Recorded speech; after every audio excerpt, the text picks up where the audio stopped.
All right, we're having a little bit of technical difficulties. Don't know why Josh, he's been sitting here talking the entire time, can't figure out what's going on, but we're about to get going with your starting lineup here in just 1 second as I'm trying to see what's going on with If you want to go ahead and do the starting lineup.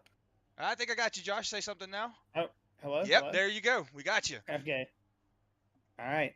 Well, welcome to the Pittman Coatings 130 once again from beautiful Texas Motor Speedway. This is Josh Kiwis, obviously now, and Chris Kiwis up in the booth as he's spooled my beautiful intro as I had planned there, but oh well, it's whatever.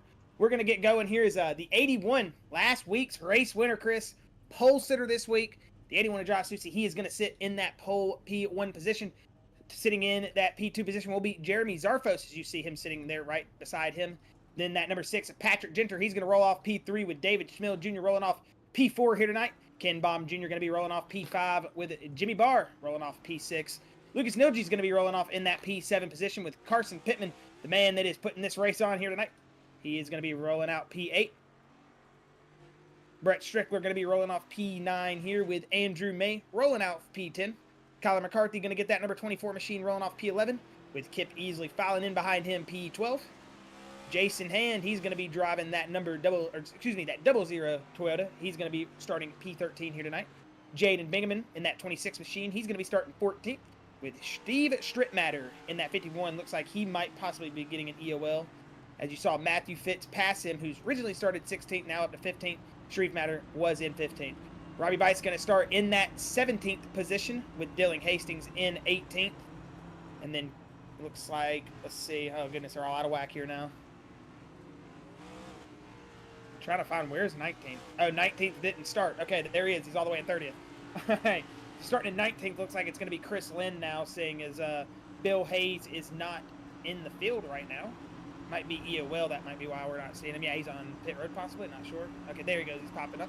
All right, Nick Cannon is going to be starting in 21st. Or 20th, excuse me.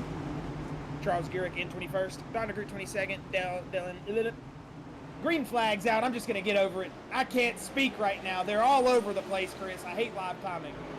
Next time, you're just going to do it. Yeah, as I noticed, everything started kind of getting out of whack there. But It Josh, started look. going out of whack. I don't know why. Off to a great start, though, inside lane, Susie. Yeah, I was going to say. 3 wide already, Chris. Yeah, I was going to go back here and show you, man. 3 wide. Davey Smill Jr. on that inside lane. He's going to go ahead and tuck up to that top side. Let's see if he can get something rolling on that top side. Whoa, that 12 there. Jimmy Barr getting a little testy Carson there. Pittman's already got damage. I was going to say. Damage from Carson Pittman. Yeah, maybe a little bit of a bump there on that start that we didn't see. We definitely don't want that here at a track like Texas, Chris. Yeah, no, not at a track like Texas. You know, we've been having those short tracks here these last couple of weeks, so you know the damage is really not matter. matter. Tyler McCarthy shooting that inside lane. He is really flying up. You see that number 8 right there, the number 24, the number 12. They're all backed up there. You see they're all following in behind that number 3 of Lucas Nilges as you ride on that back bumper or on that hood looking back that rear wing as you see the number 8. That's Kip Easley right there, and the M&M's number 8 throwing it back with the Kyle Busch livery from Joe Gibbs. As you see on that outside, beautiful snap-on car is David Smill Jr. in that 27. That's a nice-looking race car he's running tonight. We say that, Jimmy Barr in the 12. Oh, whoa. Is that a little bit of a wall contact? Yeah, I was going to say, Josh, it looked like might have got a little bit of wall contact. If it wasn't, then it got a little testy there for a minute. Whoa, as we see back here, right behind them, Jimmy Barr and Brett Strickler, his 2 teammates, turned 2 terrible teammates. They're door to door. We're just going to kind of cycle back through the field. I see a lot of guys up front just kind of single filing it out right now. Patrick Enter just set the fastest lap of the session. So he's starting to catch. I was about to say, Susie's starting to get a little dot in that mirror is starting to become a lot bigger for Susie. Could already be trying to save some tire, though. We know Susie is a good driver. Those nitro cars, Chris, obviously these past couple weeks have just been on rails. We'll see how it works out for him. But right now, look at Jeremy Zarfos, Chris. He's in 3rd. Started in 2nd on that outside pole position, but still, you got to be liking to hang on to 3rd here. You got a lot of good drivers behind you. Ken Baum, and it looks like Carson Pittman's going to say, to heck with that damage. We're going to keep on rolling as he's got Kyler McCarthy shoving him down the back straightaway like a super speedway as he drives it off into turn 3. A little bit of contact there with Easley. But he's easily going to save it and manage that, Chris, and Yeah, they're going to drive out of it. yeah. The best thing to do is just back out of the gas right there, not let anybody get into the front end. We've already seen Kip easily with a little front end damage. I'm going to assume that it was on that start. He just probably Yeah, got they in. might have stacked up. Might have had a big stack up there. Yeah, as we saw that big jump, and we had a lot of technical stuff going on. It's always Kip easily something got a someday. good run on that inside lane, but that outside lane really bumping with Carson Pittman and Jason Hand right there dropping to that outside lane. Excuse me, not Jason Hand. That's the 29. That was Jeremy Zarfos. I don't know why I said Jason Hand, but as we go back through the field here, you see, is he running the 54 livery and it's showing him as the 00 or? Yeah, okay. He's running a livery that says 54. That's why I couldn't find Jason Hand. Whoa, is somebody on the? Somebody's down on the. It's like. I'm not sure who that was. Ryan Broderick down on the bottom. That's Ryan Broderick, yeah. Yeah, Ryan Broderick down on the bottom is. It looks like Ryan Broderick connected after, so he's running a little late here. Must have possibly got stuck in traffic, got off work late, but hey, still out there turning laps. You like to see the dedication, Chris? Hey, it's it could be one of those things where maybe sure, you're just in the bathroom. Just in the bathroom. And, oh, the race just started. You never know. We're just going to cycle through the field here. I see Kip easily battling his teammate Jason Hand right now. Because I want to say maybe not a teammate. I don't know if that's in the same. I have to check here in just a second. Yeah, our teammate colors have completely reset themselves. Yes, so. I've noticed that a lot of these updates have started messing up stuff. So I'm trying to see. Yes, it looks like Jason Hand is on the team with him. So I do apologize about that. Like I said, all these team colors are starting to get a little weird. But right now, it looks like everybody is just kind of settling out, trying to save a little bit of tires. Josh, we're going to go back up here on front. Look at Ginter. He's starting to pull up on that back bumper again. As I was looking at the time just a second ago, he started to slowly fall back, but now he's starting to really apply the pressure to that 81 machine. Yeah, the pure Michigan number 6 full throttle racing of Patrick Ginter. Rolling off really strong here tonight, Chris. Started in that third position, just right behind the 81.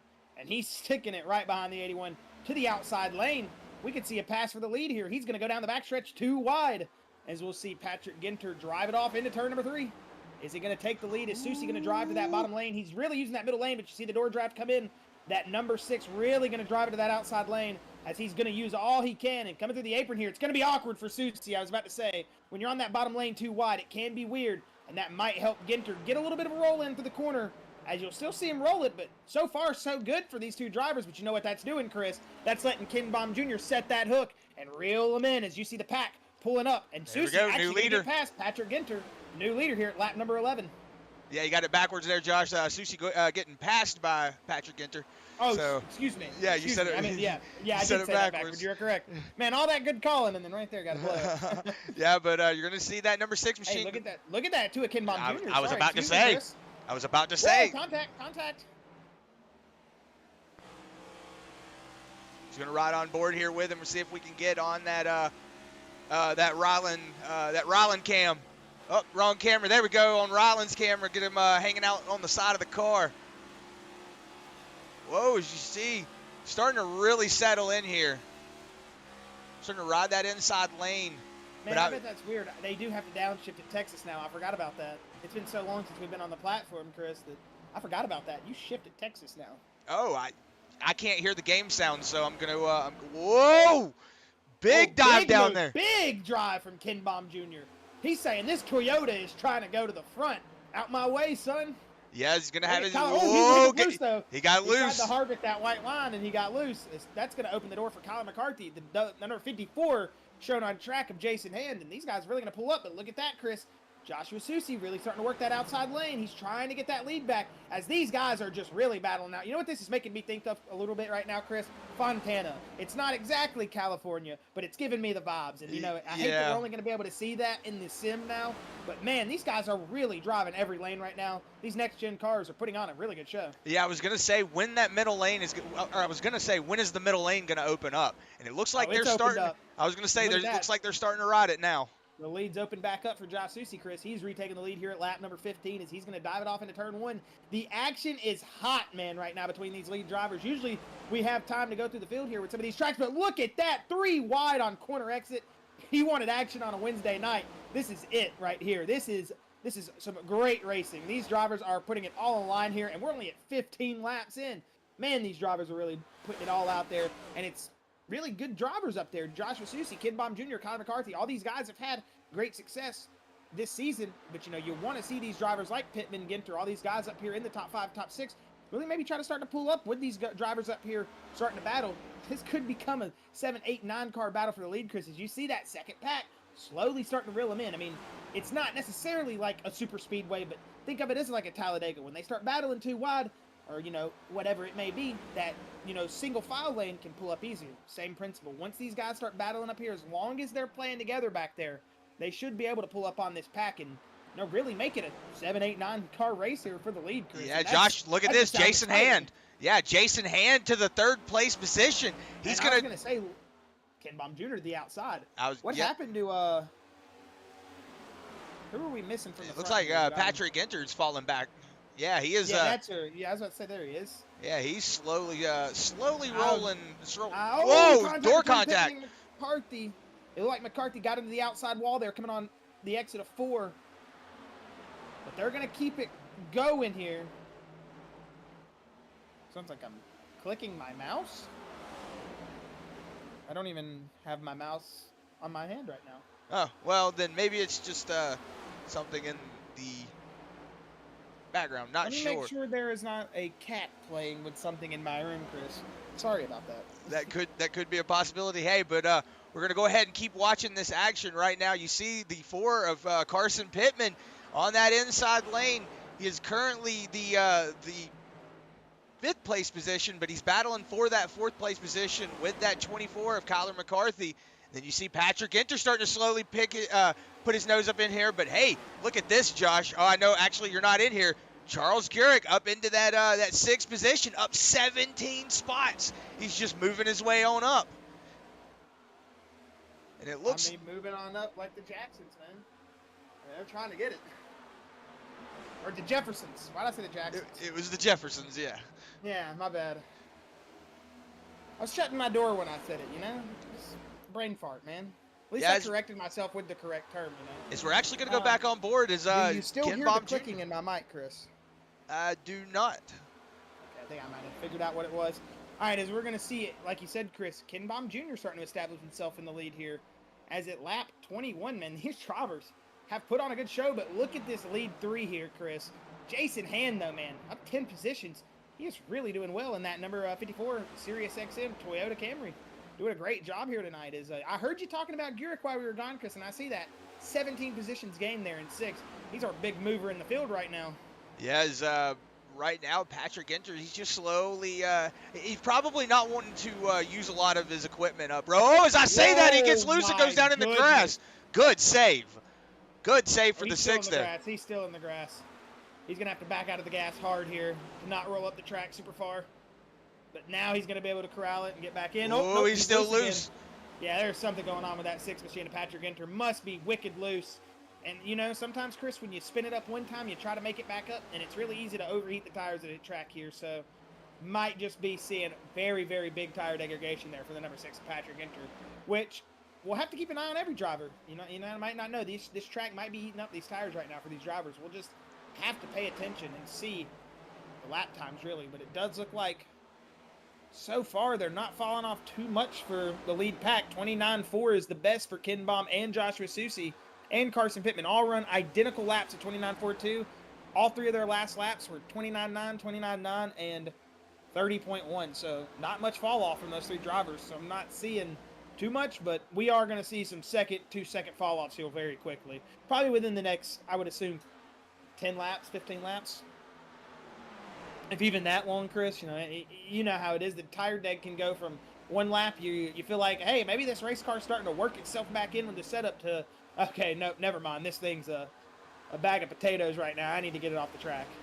Yeah, no, I know how that feels.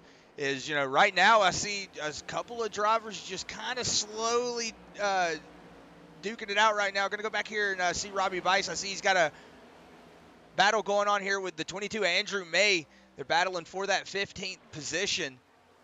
As Chris, Patrick Ginter has fallen all the way back to 14. Yeah, from leading the race all the way back to 14. So it shows you that there's a setup there for these full throttle guys, but possibly just either tire degs not working with the setup, whatever it may be. There could be a total plethora of things. And who knows? It's definitely not over for Patrick Ginter. Only 25 laps of 130. We're 16 minutes into the session, guys. Let's not get the paper bag out to start hyperventilating yet. If we're on that 6 wall, let's just once we get possibly a caution here, we get whatever it may be. We need to get down pit road. We need to get new tires on the car. We need to refocus. Chris Lynn, though, looks like he was starting to slide up there. Yeah. You see that Bucky's car, Chris, and Jaden Bingaman rolling behind him. That's a nice looking hot rod. I was just looking at it. A Bucky's and Snap-on car. That is a double the male fantasy right there. Could you imagine being on the Snap-on truck in the Bucky's parking lot? You couldn't get happier than that. Well, you could be. It could be the Cornwell truck. We're going to go back up on board here in the lead. We see the 76 of Charles Gurick. He's really battling it out here with that 5 of excuse me, the 54 of Jason Hand. I'm going to make a horrible joke, but Charles Gurick right now rolling through the field. They see me rolling. They see me hate. Or they will be hating because Charles Gurick's moving. He is 20 positions. 23rd to 3rd. What an absolute mover right now. This guy is giga-chadding the field. Yeah. I say that. Carson Pittman, speaking of giga-chad, big old damage on that front end early. I think, second lap of the race he had that? He's got a little bit of inside damage, or I think it's left or right side damage. I know he made some contact with, Kyler McCarthy earlier, so... I mean, this guy's chadding. He's got this race named after him. He's wanting to get out there and get it. Or he's got his last name on the race, I should say. So it's a big day for the Pittman Coating 130. He's trying to get out there and win this thing. That'd be like trying to, win a race with our name on it, Chris. You just got to do it, I mean, if you sponsor the race, and you got to get out there and win it. But he is trying to get past that Gurick machine, which seems like is on absolute rails right now. He is moving through the field. Yeah, Team Sparkle Unicorn 76, Chris. Yeah, he's one of those guys, Josh, that we've watched for a very long time in this series. When we used to call him before, and he was a good driver back then. And it just goes to show you that now that we've gotten to the ovals, it's starting to come out again. And it's funny, Chris. Before whoa, he's turning him. We talk about him. No, we talk about him. I just want to turn my stream off now. We just commentator cursed Gurick so hard. We really did. Absolute mayhem on the back straightaway. We'll have to check in on that one. As we see here, it looks like he gets a little tight right here. Might try to squeeze up to that door, but squeezes up just a little too much. We're going to go back here. Go on to the Ryland cam, see if we can see just how close he got there. I'm going back a little too far, excuse me.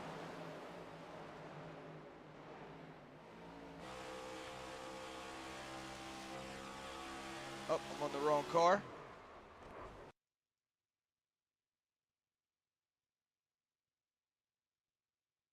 Good thing we've cloned multiple Ryland cams. This is true. We have cloned Ryland. Right, let's see. Looks like he gets a little tight there, just squeezes up into the door. It looks like he was trying to squeeze up on him, and he just squeezed too much. Might have just misjudged. I don't really think he was trying to squeeze. Like you said, he just got tied off corner exit. And I mean, maybe he was thinking, yeah, he caught the 3 and Lucas. Oh, everybody's down pit road, Chris. Everybody down pit road. So I was telling you, those tires are going to start falling off soon. But hey, 31 laps. We made it 30 laps before a caution, so these drivers have definitely got the formula to have a great night here tonight. We saw a lot of early runs from some drivers. I hate that for Charles Gurick, man. We just got to stop talking about people. You know what? We're just gonna stream for y'all, but we're not even gonna broadcast a race. I'm just gonna talk about like knitting or something, while the race is going. I'll teach you how to like knit a sweater or something. Who knows? I mean, because for real, man, every time we try to put a highlight on a driver and brag about them, give them a little bit of moment, they get wrecked. And it's my fault. Now I got to apologize to Gurick for showing him on stream. Dang it, Chris. We're bad influences. We are. We're very bad influences. I'm excited to see, though, about this Patrick Ginter machine. This is going to give him an opportunity with fresh tires to relearn what to do with the race car. This is what we were saying earlier. He's not out of it with that 6 machine. Has a fast race car. Sat 3rd position originally. Led this race for, 3 laps or 2 laps? something like that. But hey, has led today. Got the 5 bonus points for leading a lap. He can get back up here, and really throw a wrench in this race. I mean, it's one of those things. Everybody here tonight seems like they have cars that could possibly do well. It's just when you get in that dirty air, you start 16th or whatever it may be. Being behind a lot of traffic at a track like Texas, it's hard to really establish a good run or establish, what's the word I'm looking for, Chris? A flow, I guess you could say, because you're constantly having to deal with traffic, or you're in that dirty air, and it already stinks trying to drive, some of these race cars around these tracks already. So being in a big group, I mean, you can understand it as a way of you're just literally in traffic, and not of a term of, oh, traffic, how funny, literally traffic. You want to pass, but you just can't. It's like you're putting your blinker on, you get in the right lane. Well, the right lane just slowed down. You see the left lane pick up, you put your blinker back on over. Well, guess what? The left lane just got cut off by the outside lane. Got to slow down again. So it's one of those games, you walk through a revolving door and then you're back into it again. It's like you're doing a 360 with them. You walk into one, it puts you into another, and you're just kind of just doing a circle. I mean, literally and figuratively, you are doing a circle, but it just really stinks to try to drive in the dirty air. And some of these drivers, like we said, do have great setups, but just having an unfortunate, time out there tonight. We'll see how that picks back up, though. But should be 2 to green here, Chris. We got a lot of drivers on fresh tires, but it will be Josh Susie in that first position. You see Ryan Broderick. He will get waved around the pace car here when it goes 1 to green. As you see, Ken Baum Jr., Jeremy Zarfos, Steve Strittmatter going to be in 4th. Jaden Bingaman in that 5th position currently. Chris Lynn going to roll out good in that pit stop. He's going to move up to 6th position with Jimmy Barr in 7th behind him. 8th is Don DeGroot. 9th is Andrew May, and 10th is Nick Cannon. So that'll be your top 10 here. Rolling out of pit road is, man, these drivers are going to have their hands full here on this restart, Chris. We know how these double file restarts get at Texas. It can be very, very sketchy coming through the tri-oval here. Yeah, I was going to say, Josh, a lot of, if you think what happened in that last caution was nefarious, I don't think it was nefarious. I think it was just more of what I was going to talk about, the tucking up. That's a lot of what you're going to see at these speedways. You're going to see a lot of the drivers trying to tuck up to the doors, so that way, I always say, imagine sticking your hand out and grabbing onto another car and matching speed with them. It's what you're basically doing. It's basically you're reaching out and holding onto the side of the car and saying, "Nuh-uh, man, you're not going anywhere." And sometimes you can just move up a little bit. Like we said, it looks like maybe he got a little tight. Might have. Probably was just. Yeah, we did jump over to the pit, so we didn't finish explaining that, Chris. I was thinking that he probably just was misjudging where the 76 Urich was going to be, thinking, oh, he probably a little bit closer to the wall, jumped in the gas, got tight. Because when I hopped into voice chat, all I could hear him really saying was, I don't think I went up into you on it purpose, but he's like, and I heard Pittman apologizing. So I don't think at all it was nefarious, malicious, whatever you want to call it, but I really do think it was just a racing incident. But coming back to the green here, Chris, we got Josh Susie, Ken Baum ready to put on a show here. Green should be out, and it is. We're back rolling here at the Pittman Coatings, 130. Yeah, good jump there for that 81 machine. Let's see if Ken Baum can apply that pressure like he did just a minute ago. But like we were saying, Josh, Steve Strittmatter up 11 spots, Chris Lynn up 14 spots. We got a lot of different names up here in the front now.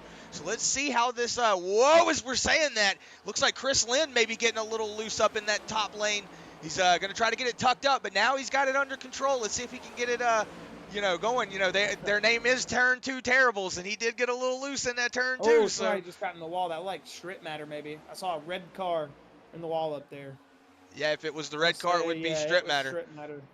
So he definitely saw some. It was one of those that smoked the wall up. Doesn't look like it was too much. These composite body race cars could take that.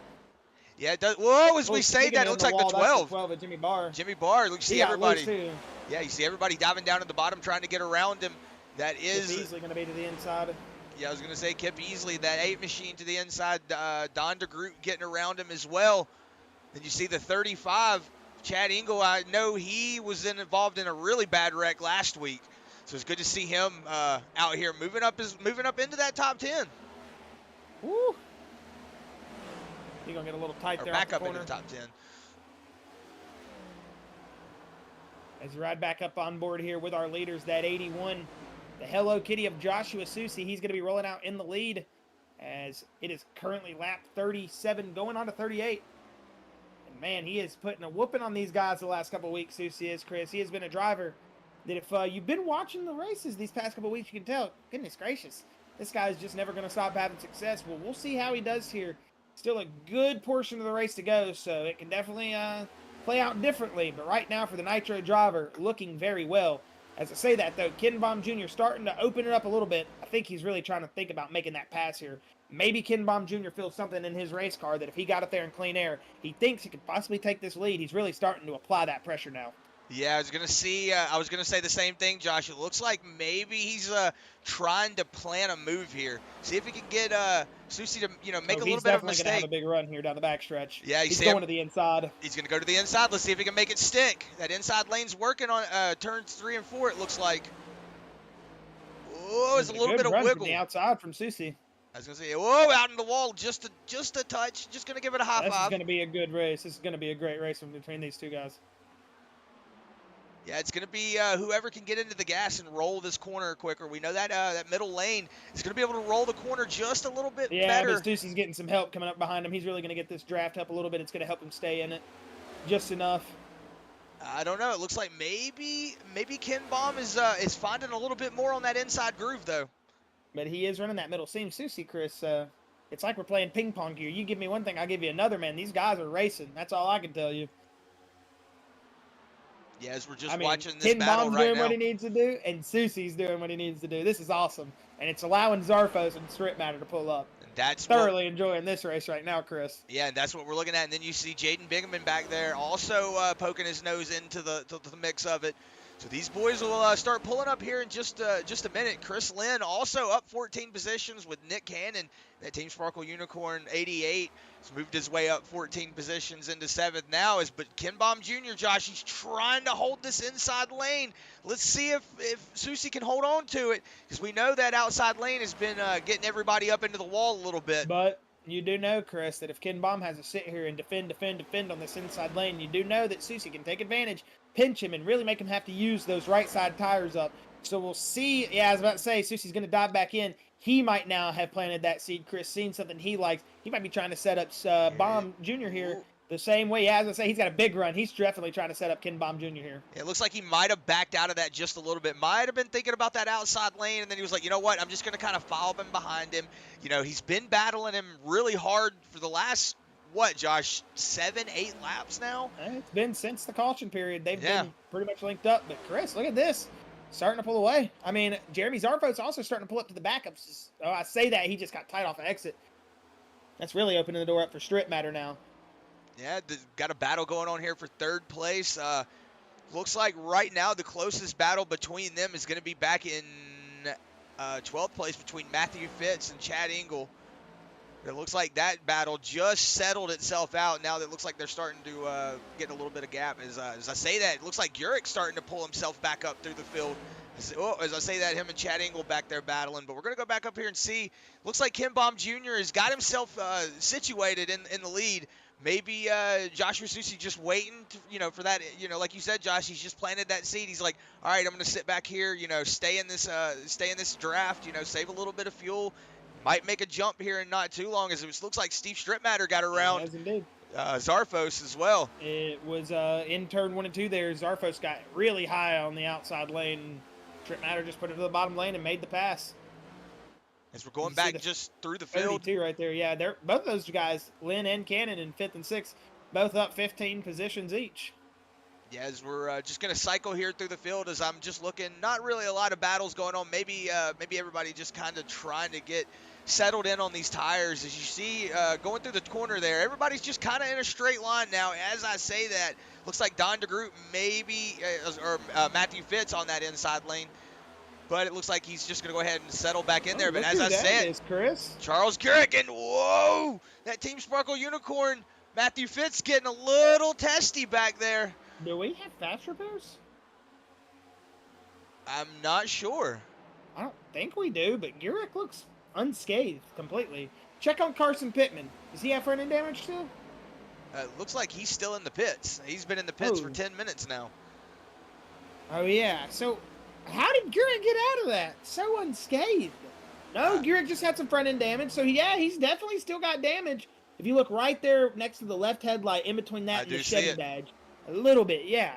So man, did Gurrick just take that shot and just tank it on the chin? Dude, that is awesome. Yeah, that is. He said, swing once, you better rock me. Swing twice, you better knock me out, because I'm coming for you next, son. Gurrick's moving his way back through the field, man. But Kip Easley looks like he's got some decent little bit of damage on the inside of that Candy Man number 8 right there. But hey, he's still hanging on to these positions. You saw him just get around that 26 of Jaden Bigham. Let's see if he can catch back up to that 88 of Nick Cannon. Start working his way up through the field. Ginbom and Susie are really tight up here. Yeah, as I was just I'd say looking. Susie and him are starting to pull away, so they're going to really start battling here, Chris. But a second ago, you were talking about, and I wanted to reiterate a point on it. You were saying that these drivers are possibly starting to get into a flow, and you know this more importantly, probably than me, Chris, that this is the moment you can make or break tires. Obviously, I mean, sorry if my phone was not muted right there, and that just picked that up. But no, like I was saying, this is the most important moment of the race. I mean, if you kill your tires early in the run, you are pretty much done for the next 30, 40 laps. So you have to really get your tires settled in here. So that's why we're seeing a lot of guys single file. We're not seeing as much action. They know that might have been the last caution of the race. I don't think it was, but it could have been. Whoa, as I go back to 32. We go back and yeah. I'm not trying to speak it into fruition, but I'm just saying, if we get a green flag run here, Chris, it's one of those things that it could be very hard for some drivers. They're so used to cautions these last couple of weeks. You could get thrown in a mix, especially going from a track like Martinsville and then, the short tracks we had before that, now Richmond. into a track like Texas, Richmond and Martinsville, now into Texas. You know what that's like? That's not fun, Chris. Coming on the pit road. We went from, I mean, you can speed a lot. Yeah, we went from Coda to Martinsville. From Richmond to Martinsville to now we're here. So now, everybody gets to kind of stretch their legs a little bit and show what they can do. As it looks like Chris Lynn is starting to have a little bit of issue in that 32 machine. I was watching him, I saw Nick Cannon start really gaining on him, and that's when we saw him get loose when we switched back to him. Look at that yellow car train right there. Yeah, all sorts of different. Whoa. Is right now, this is where it's going to start to get a little testy. I see this right now is the closest battle that we have on track. Is everybody starting to dive down into the... I just keep going, whoa. My goodness, this is... It's just sketchy. This is hairy, Chris. As I saw the 8, they get a little loose. Kip Easley. I will say, Kinbom and Susie is 3/10 away. Sorry, Chris, I keep cutting you off. I'm good. Not used to you talking as much as you are sometimes, so You're good. My bad. But if we do see Kinbom and Susie link up here very close, we will switch that battle. But like Chris said, this is the closest battle, and Gurrick making a big drive. Chris, we might see fireworks here with this group soon. Yeah, Kyler McCarthy's all over the back bumper of that 32. You see that bump? There we go. Let's see if he can keep it underneath it. Chris Lynn down on the bottom of the track, but he's going to keep it underneath him. Kyler McCarthy's going to keep it straight too. Whoa, as I say that, Chris Lynn looks like maybe, I say that back behind him. Big wreck.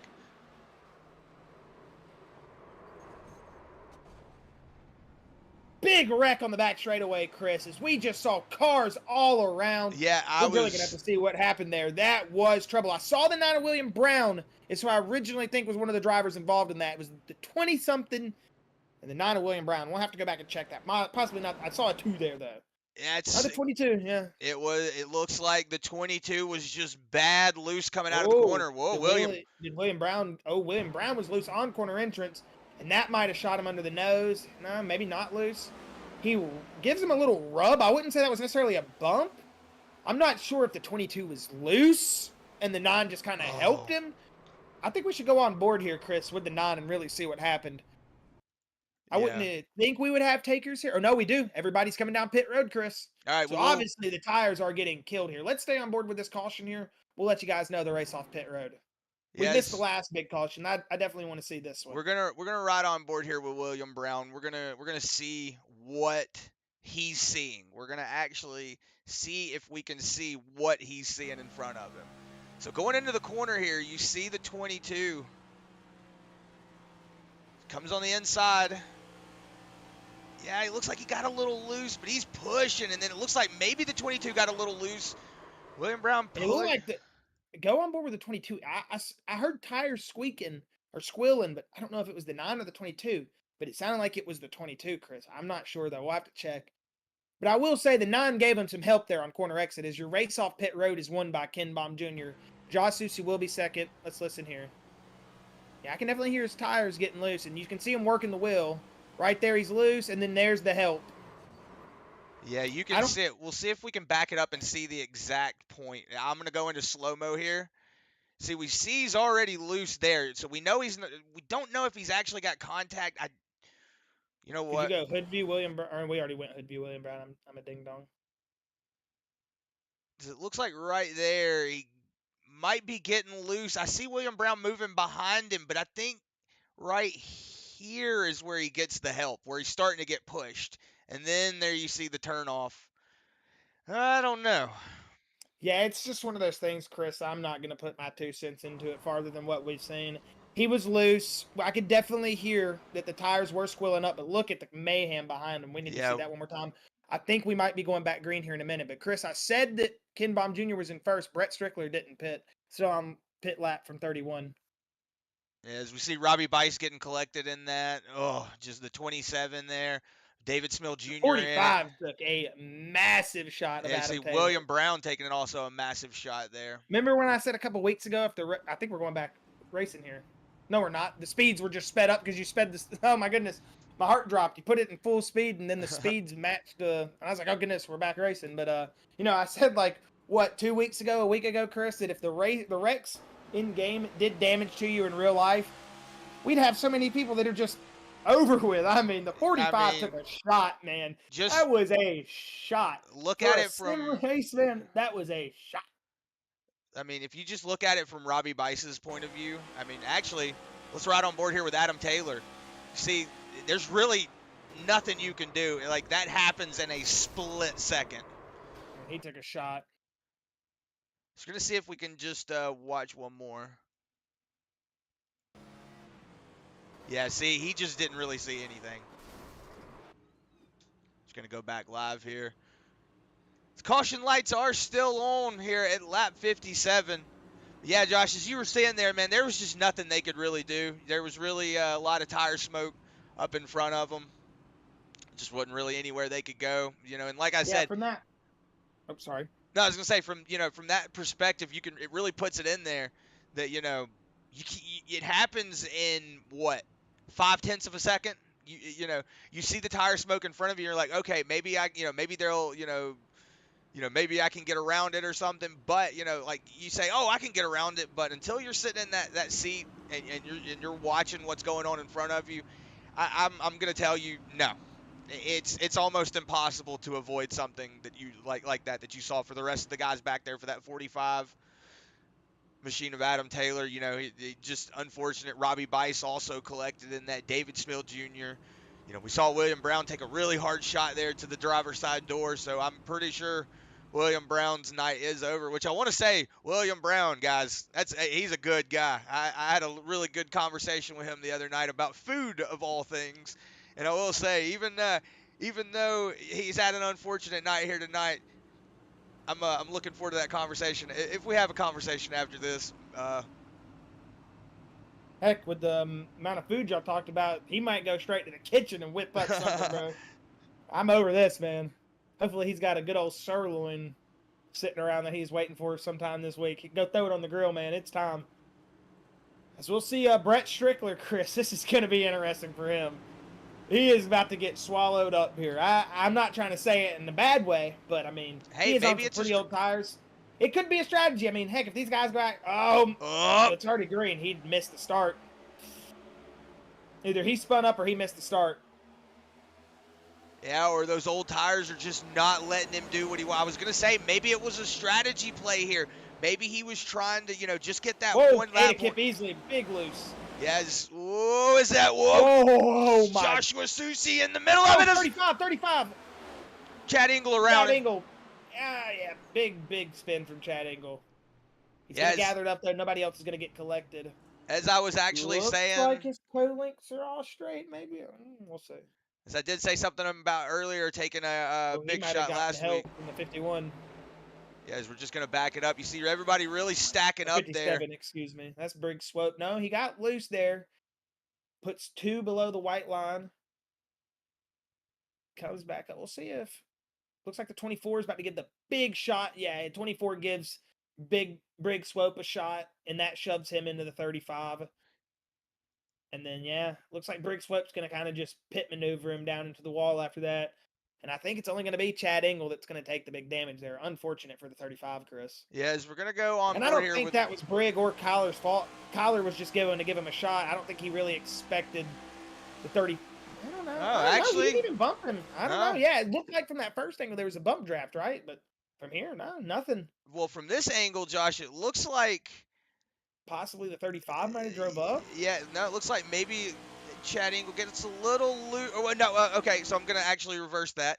If you look up in front of you, there's a lot of craziness going on. You see tire smoke right there. You see up on that top lane. Is that?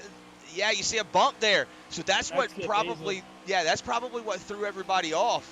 And then he just gets a little out of the gas. Maybe Briggs Swope didn't realize that that's what he was doing, and just gets into the back bumper of him.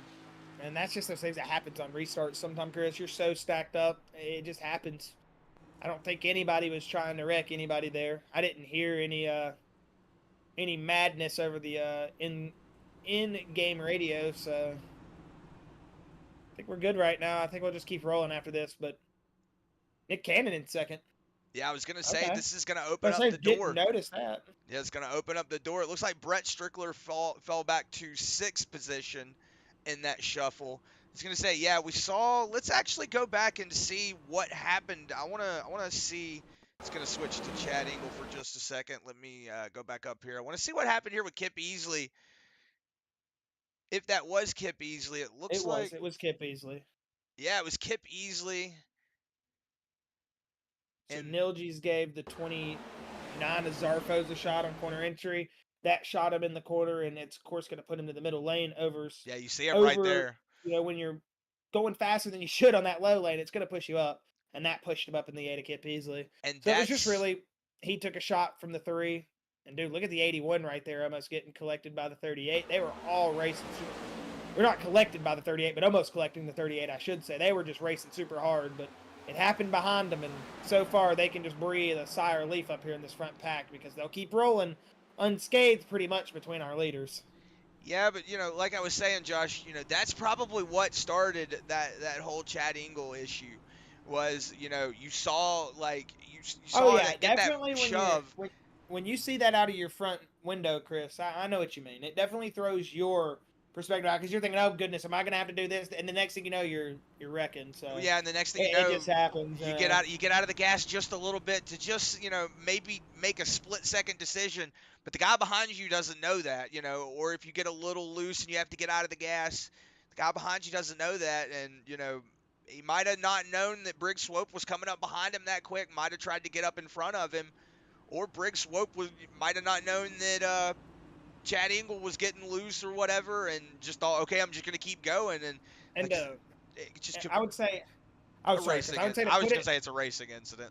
Yeah, I would say it's a racing incident. To put it in an everyday perspective too, it'd be one of those things like, imagine you're in traffic and then you see some random dude standing on the side of the road. You're still looking in front of you, but you got your eyes just turned a little bit to the right, and then last second you see that brake light and you got to hit the brakes really fast and you get scared for a second. Oh my goodness, I almost rear-ended that person. Kind of how it is when you're on the racetrack and you see something that distracts you ahead of you. I mean, you just see for a moment that disaster happening in front of you and you're thinking, oh goodness, it plays in your mind instantly. How do you react? And before you can react to that wreck, you're having to react to your own wreck. So I mean I can't it's say one of those things that you just catch yourself off guard.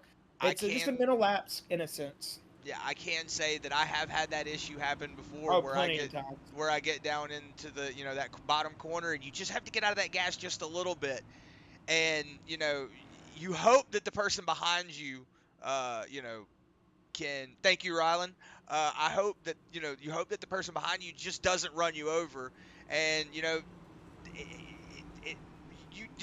that it was kind of your fault in a sense, but I'm not making any blame. Like I said, I'm going to claim it down as a racing incident. It was just one of those things that it happened because of all the madness that was going on. But, you know, like I said, you just get out of that gas a little bit. The guy behind you doesn't know what's going on. You can't really blame anybody. I mean, you know, it's one of those things where, like you said, you see something in front of you happen and you just go, and then that's all it takes. That breath is all it takes Yeah, for literally, madness to happen. literally. And it can happen faster than you can take that breath. Oh yeah, and you're fine 1 second, and then with a blink of an eye, you're in the wall. I mean, it just happens. Pace car going to be off though. It's going to be Ken Baum Jr. Nick Cannon on the outside lane as they're going to hit the restart zone and get back rolling here at the Pittman Coatings 130 as we just hit the stripe for lap number 64, and it's going to be an explosive restart from Ken Baum Jr. He's going to get a great start. He's going to drive it off into turn 1 with pretty much no traffic really relatively around him. I mean, obviously there's cars within 2/10, but 2/10 feels like a mile when you're on a track like Texas. But I say that, and he's going to get a lot of bump draft and help Nick Cannon from Jaden Bingaman and Susie and all these guys, or whatever it may be. And it's going to help these drivers in that second, third, fourth position help get up there. Ooh, as you see, strip they're matter. already starting to fall back up there. Yeah, strip matter. Strip matter to the inside there of Brett Strickler. We saw Strickler. It looks like he might have got a little loose on that middle lane. You see him all the way up there on the top, though. Maybe trying to figure something out. You know, maybe these tires, he's not liking them. I will say it's the tires. Forgot, he has not come down since lap 31. So those tires are definitely starting to affect that 38 machine. You see him starting to slowly fall back through the field. We're going to go back up here and just check, see what happened with Ken Baum Jr. He's starting to slowly walk away with that lead. Nick Cannon's got Joshua Susie behind him, and then behind him is Charles Garrick and Jaden Bigerman. So, you know, dude, Garrick is, you got to give him an award for just being in this thing still. Yeah, I'm not gonna lie, I'm surprised to see him up here. If you were here earlier, down in the back straightaway earlier, Garrick, who did he make contact with? Pittman. Him and Pittman got into it off of turn 2. It was our first caution. And man, Pittman went full, or not Pittman, excuse me, Garrick took a hard shot to the inside wall. Surprisingly, somehow, it's still rolling, and it took Pittman out of the race. Not fully. I think he's back out on the racetrack. Yeah, I think he is. But, man, you hate to see it. But look at this, Chris. We got a 2, 3 car, 4 car battle for the lead as Nick Cannon going to jump to the inside down the back straightaway. Nick Cannon in that 88 looking to make a run up here for the lead. Yeah, let's see if that 88 machine has what it takes to get up here in the lead. I hate being on that inside lane whenever you're at a track like Texas or Charlotte. I don't know what it is about that inside lane, but it feels so weird. But it looks it's just like the speed you're carrying, man. And yeah. You're bouncing around, bobbling. It's like you're behind an 18-wheeler at 200 miles an hour. It's really the best way to explain it. But right now it looks like Nick Cannon not having what it takes down that back straightaway. But whoa, as I saw Ken Baum getting a little loose, but he's going to keep it underneath him. He's going to ride that outside lane. Let's see if still looks like Ken Baum going to lead that lap. But let's see if that Team Sparkle Unicorn 88 can have anything to say here at lap 69, giggity, to get it done and lead a lap. Nice. Had to have a moment of silence after that one, Chris. It deserved it. As Nick Cannon, he's big the leader drop right in now, Chris. 20 positions up there. Nick Cannon is moving. And as I say that, the Team Sparkle Unicorn going to lead lap 69. So let's see if he can hold on to it. But Ken Baum Jr. diving down to that inside, but Nick Cannon going to cut that lane off. But like you were saying, Josh. Whoa, Charles, big drive out of the corner from Ken Baum Jr. Yeah, maybe Nick Cannon having to get out of the gas. You see him doing what I was saying, Josh. He was tucking down to that door of Nick Cannon, trying to slow him down. It's going to pull him just a little bit ahead. Let's see if he can take over this lap or not. But look at that, Josh. All of this battling going on in the front is all the teams we have up here, Chris. This is a team from every team member is up here. You got Turn 2 Terrible, Sparkle Unicorn. You've got Full Throttle Racing. You got Nitro. Man, this is awesome. And then you even got Up in Smoke Esports with Strip Matter. These guys are all over the field with their teams, and they're all up here racing for the lead. This could be any team's win tonight. I love it, man. This is probably one of the best races that I've seen in a while. Yeah, you know, real and virtual. This is awesome, man. These guys are putting on one hell of a show. Yeah, let's see if Charles Garrett's going to ride the back bumper of his teammate. Let's see if he can push him through the corner. But as I'm saying that, man, I don't know really where to watch. I see a bunch of two-wide racing going on. It looks like Charles Garrett just going to go ahead and file in behind Joshua Susi. But Joshua Susi going to stay on that outside lane, see if he can work around Nick Cannon. We see Ken Baum Jr. going to go ahead and take over Nick the Cannon lead. just had a big run on the inside lane. Yeah, but Josh Susi also got a really big run off the outside lane. And look at Gurek. He's starting to re-pull back up. He's going to file in behind that 81. Man, is this Texas or is this Talladega? These guys are racing their butts off, dude. This is awesome. Yeah, we see a lot of blocking going on from that 81. I was going to say, a little gamesmanship right there. He's saying, if you want it, you're going to have to work for it, baby. He's going back for the lead. 81 driving hard out of turn number 4. Yeah, Ken Baum Jr., you know, earlier on in the race, he didn't have those cars in that mirror, and now he's probably looking in that mirror going, man, I don't like what I'm seeing, because I know if I was in that 2 machine, I would not like what I was seeing in that back mirror, or in that rear view mirror. For sure. You don't like seeing that when you're leading this race, but you got to expect it at a track like Texas. It's really hard to pull away unless you're just in like C-split, lower, you know, like lowest I rating split, whatever it may be. That's like really where you start to see these guys pull away. But these are some really, really talented drivers out there tonight, Chris, and they are putting on, like I've said it 100 times, a hell of a show, dude. This is amazing. I can't take my eyes off this lead race. Speaking of pulling away, Josh, it looks like Kip Easley, he's on the tail end of that That's those lead cars. I know, but I'm saying Matthew Fitz is 2 2/10 off of that lead pack. So that just goes to show you that gap. Going here into the corner, they're just now hitting the corner. So that little the fighting over the lead that Ken Baum Jr. is having to do right now is starting to open up for all those drivers behind him, Josh. Like you said, we've got Ken Baum Jr., turn 2 terrible. We've got Josh Susi, Nitro. We've got Charles Gurek. He's Team Sparkle Unicorn. Then we've also got Nick Cannon and Lucas Nilges pulling up into the picture, who is Team Sparkle Unicorn. And then we've got Steve Stripmatter, which is in Up in Smoke. So, you know, Jaden Bigerman also in Nitro, and Kip Easley in... Kip Easley's Up in Smoke. Up in Smoke. So... that's what I'm saying. We've got a lot of drivers from different teams up here that we don't really talk about a lot, starting to show their faces.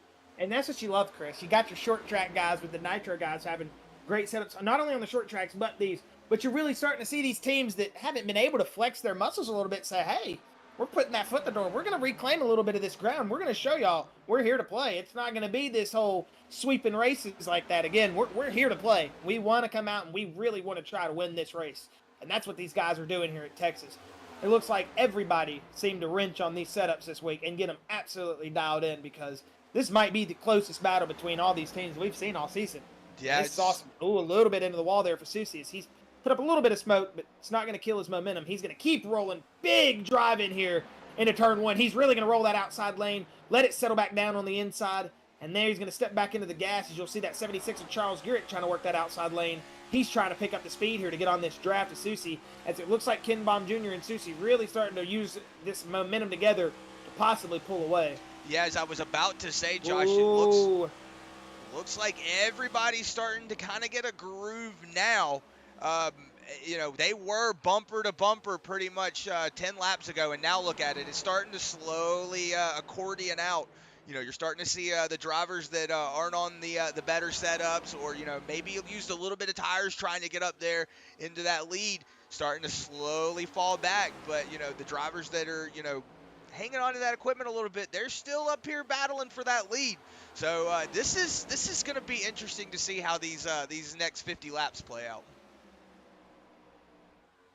Anybody's ball game, it feels like right now, Chris.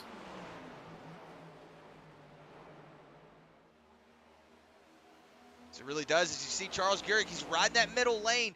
I'm wondering if he's going on a little bit of a tire save now. We saw Nick Cannon take that low lane, but Charles is starting to really ride that middle lane, while Baum and Susi are starting to ride the low lane still. Wondering if Charles is starting to go, okay, maybe I need to start saving now and, you know, let these guys battle up here, and once they, you know, start slowing themselves down, I'll just take over. He's definitely got something cooking, Chris. I mean, he's trying to figure it out. He's trying to find his way to the front. He's done it once, got wrecked, but he's doing it again. I mean, he's going to try to really get back up here. Well, if you know, and also if you're sitting in that third position and you look in your rearview mirror, you know you've got two teammates back there that can help you too. So you know if you fall out of a draft or something, you know they can, you know they start getting single file and start running away from you. You know your teammates are back behind you to help push you. So, but like I'm saying, look at this, Josh. You see Charles, he's riding that middle lane. So I'm wondering if he's trying to save a little bit of tires for this battle that he sees in front of him. Yeah, but I'm sorry, I thought I was muted there. I don't know if these guys up front are using as much of their tires as maybe you think Gurick might be thinking. I don't know. I'm just really interested. But like we said, Chris, or like you were saying, he is starting to pull up. So maybe they are using their tires battling. I'm not sure. I thought they were rolling pretty well together, but they are rolling on that inside lane. And, you know, battling on that inside lane or driving on that inside lane can kill these tires over a long run. You do kind of have to roll the throttle a little bit more or try not to hug that white line sometimes. But these guys are driving the race cars. These guys are leading the race. Whoa, Charles Gurk up in the wall. That ain't even nothing for Gurick. What he's dealt with tonight, I have full confidence in that race car. Is Nick Cannon also going up there and giving it a little bit of high five? I'm not gonna lie to you, Josh. Though I'm gonna be honest. If I was in that 76 machine, this is exactly what I would be doing right now. If I was watching those guys in front of me, you know they're up there battling. Maybe he think, you know, maybe right now you see Sushi starting to fall a little bit back from Ken Baum, but you know maybe. You know, if it was me, I think I would take that center lane too. Just because, you know, if you're rolling that center lane, you know you're not using as much tire. You know you're not having to turn the wheel as much as they are, you know, because they're probably having to lift a little bit more than Gurick is. As I say that, starting to tuck up to the back of it. Back in there. Yeah, he did. But, you know, that's what I'm saying. I think if it was me personally, it could have, yeah. But if it was me, I think I would be riding that same line. I think I'm saving my tires and I'm just waiting for that 81 machine to catch back up to Ken Baum and start battling him. But maybe not as much as I'm thinking now, because I'm starting to see Joshua Susi start to fall back a little bit. I was going to say, Susi was starting to lose a little bit of time, and Chris, they're starting to really gain on him that lap.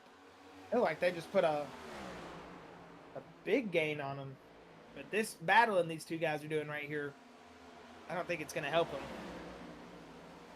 Yeah, as we're watching this battle up front, I have been watching the timing through the entire field. There's really no battles going on. It looks like everybody is kind of single filed out.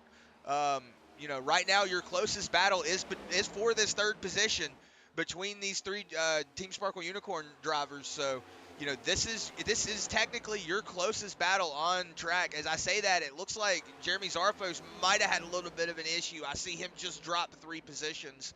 So maybe that 29 machine getting a little loose and having to back out of it. But like I said, if you look back here through the field, everybody's just kind of cruising around, except when you get back here into the 20th, 21st position. You'll start seeing a little bit more fanning out.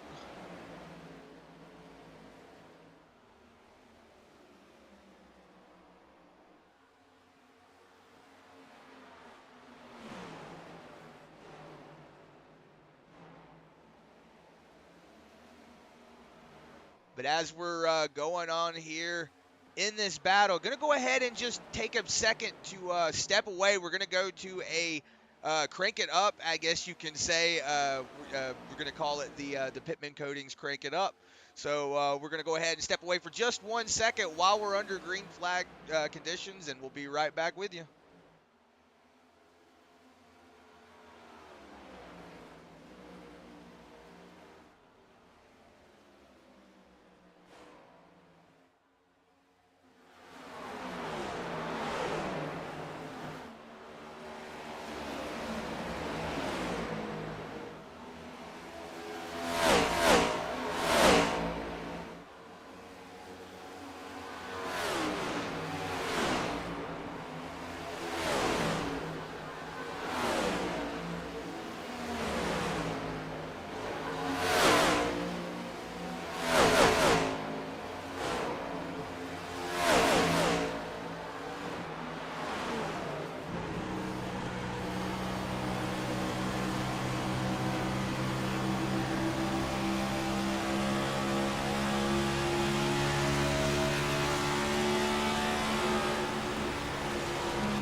We've come back live here with you as Chris out of pit road. Nick Cannon and Lucas Nilges, they came down pit road under that little bit of a crank it up segment there. Sorry, we don't have everything completely set up.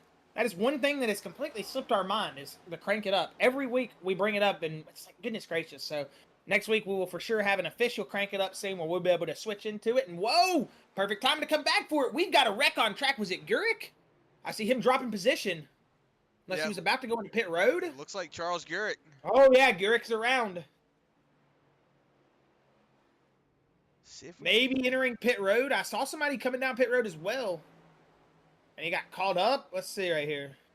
He's downshifting, gets on the apron and downshifted. It just unsettled the race car. But he's not. I mean, if he survived that last big hit, that's nothing.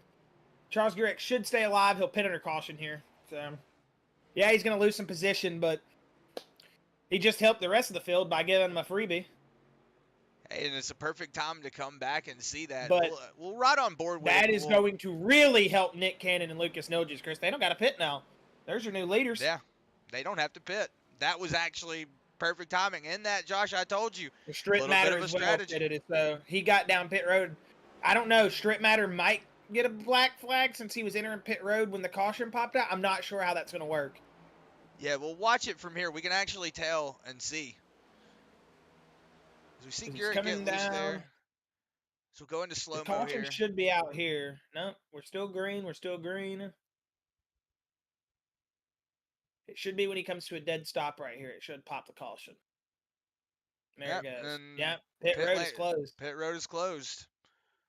So I'm wondering, yeah, it looks like Steve Stripmatter went down a lap, so he would be black flag for entering a closed pit lane. Okay, everybody's coming out on pit road right now. So I'm not sure. We'll have to see.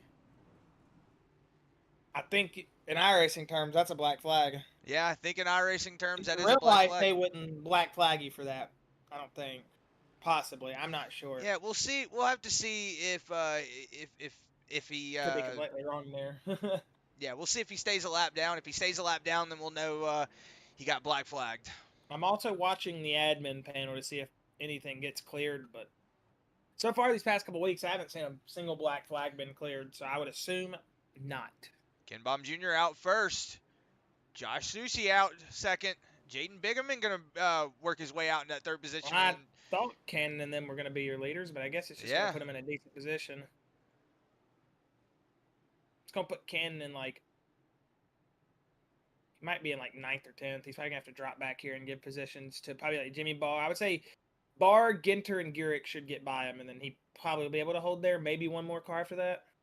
Yeah, it looks like Briggs Swope got around him. Yeah.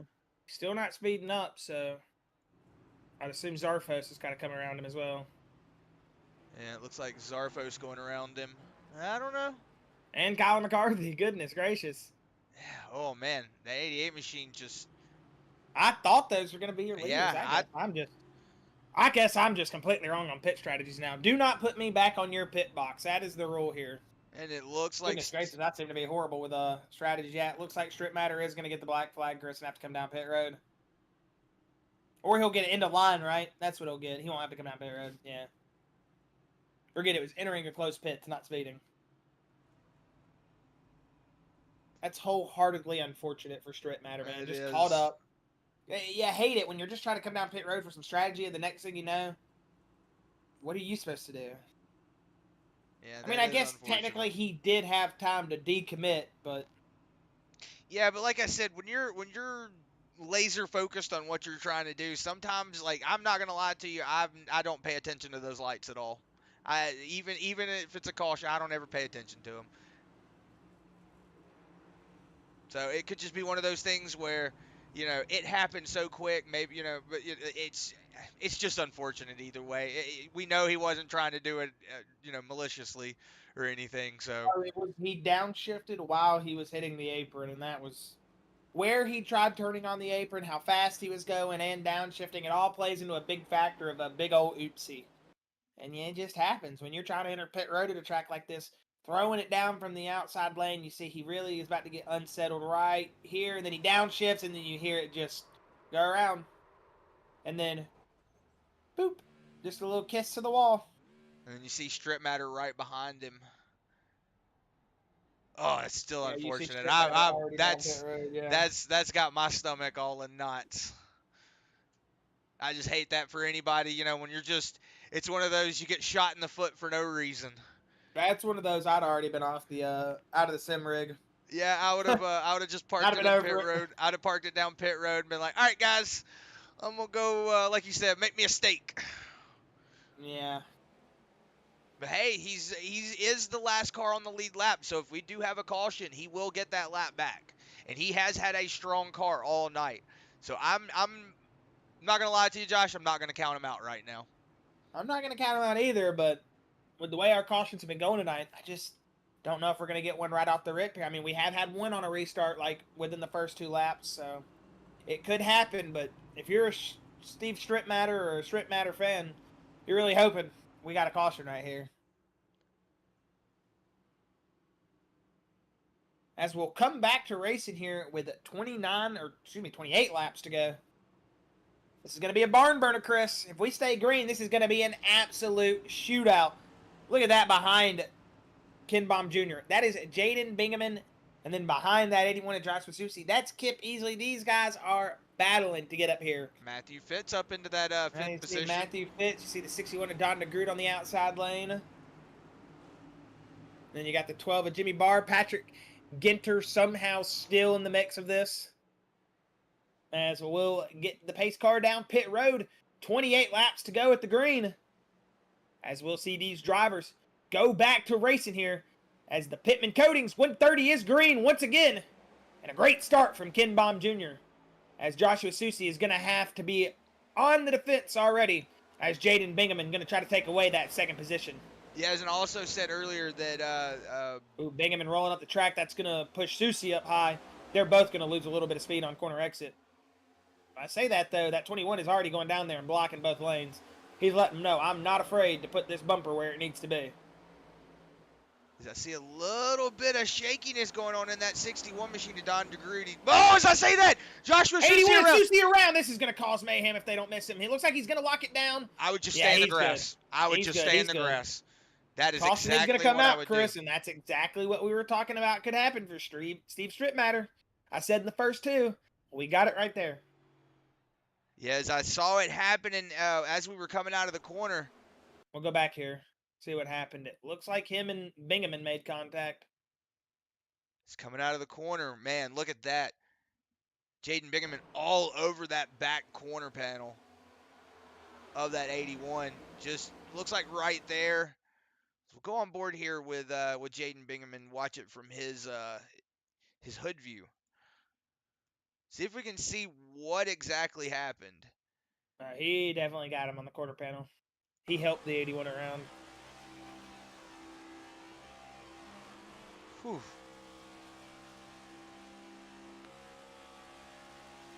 But nobody else is going to be involved. See if something happened with Matthew Fitz here. I heard him talking over the radio. I just want to see. I don't think anything happens. Okay. Maybe something happened on the restart that I didn't see. But other than that, Chris, I mean, you hate it for Susie, man. You absolutely do. He's been a dominant force to be reckoned with these last couple weeks. But why do I keep seeing the white flag? That's weird. I'm getting the white flag shown to me right now. It's unfortunate for that 81, but like we said, we're not going to count him out just yet, Josh. It looks like Andrew May, Brody Green, and Chad Engel coming down pit lane. And Susie's going to follow. I mean, why not? You're already at the back of the field. Might as well get some fresh tires and be one of the fastest stinking race cars out on the track if you can make some passes. Yeah, get some fresh tires on the bottom of it, and just dig. That's all you can do. You just got to dig at this point. Oh, yeah, you got to put your head down, tighten the belts, and really just get to work here. As you'll see, Jaden Bingaman, it's going to move him up into second. As we'll see if he's going to be able to apply the pressure to Ken Baum, but the way Ken Baum's been racing tonight, man, after he's established that lead from Susie and those boys, he's really been holding on to it up here. As it'll be Kip Easley behind him, Matthew Fitz, Jimmy Bard, Charles Gehrig, Don DeGroot, Patrick Zinner, Jeremy Zarfos, and Jason Hand. That'll be your top 10. So a lot of names up there, Chris. Just within the top 7, I see up 4, up 12, up 9, up 12, up 1, up 17, and up 17. So got a lot of movers up here in the top 10. Yeah, and we've also got Jason Hand in that 54 machine up 3 positions. Not a lot, but hey, still a mover up in that top spot. Patrick Inter has dropped 5 positions, and Jeremy Zarfos also down 7. So it's turned too terrible, guys. They're not liking it back here in that 8th and 9th position. But we know Ken Baum Jr. and Jimmy Barr, they're definitely loving it up there in the front. But hey, speaking of Patrick Inter, Josh, I said earlier our first caution was, I believe, actually our second caution. The first caution was Patrick Inter, who took a really nasty shot. It's good to see him back up here in the lead. In the lead. I mean, back up here in the lead. Lead pack. Lead pack is what I was meaning to say. So I could tell you getting a little tongue-tied there, but yeah, I mean, you're not wrong. I mean, he was leading this race and fell off big time. Absolutely fell off. But he has worked his way back up here. These cautions have helped him. We should go back to green flag racing here in about 2 laps. And sometimes I feel like these caution periods on iRacing are some of the shortest, or they just feel like they take absolutely forever. Yeah, I guess what we'll do, we'll go back here and just ride on board here with Joshua Susi as we're waiting Go for back him. to the restart. I want to see what happened to Matthew Fitz here. Okay, yeah, here. we're gonna do a little bit of rewinding. I heard him talking about something, but I'm not sure really what he was talking about. As we'll watch Matthew Fitz right here, see if we can see what he's talking about.